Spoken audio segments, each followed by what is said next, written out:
क्या आपने कभी किसी ऐसे खानदान के बारे में सुना है जहां बेटियां पैदा होना ही मौत का फरमान है। एक ऐसे शराब 200 साल पुराना है और आज भी एक पूरे परिवार को तबाह कर रहा है। ये कोई फिल्मी कहानी नहीं बल्कि आहन के परिवार के असली दास्तान है। एक ऐसा खौफ जिसे पीढ़ी दर पीढ़ी मासूम की जान ली है। चलिए जानते हैं दहशत भरी कहानी की शुरुआत कहाँ से हुई। कहानी की शुरुआत होती है ब्रिटिश इंडियन के दौर में, जब रशीद नाम का एक अमीर आदमी रहता था।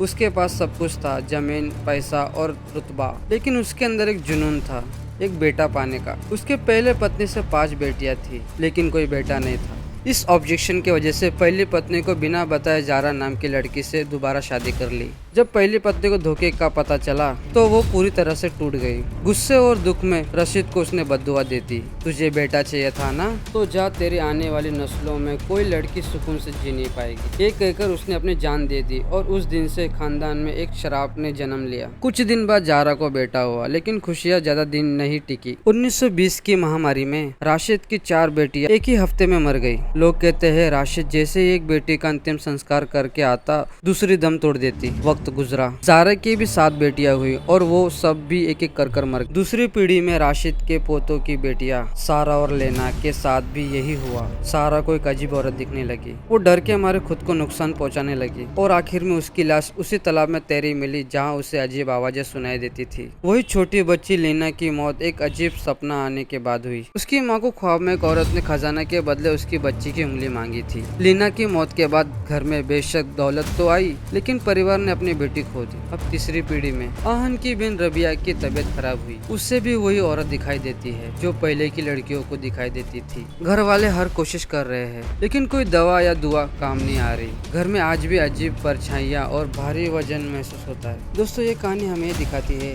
कैसे एक इंसान गलत फैसला और लालच आने वाली कई नस्लों के लिए अजीब बन सकता है। आज भी वो परिवार सुबह इस डर से उठता है कि कहीं उनकी बेटी की आखिरी रात ना हो। पैसा, पावर, सब कुछ होने के बावजूद वो इनविजिबल शराब के आगे बेबस है। क्या यह सिर्फ इत्तेफाक है या वाकई कोई पुराना बद्दुआ? सोचिए जरूर।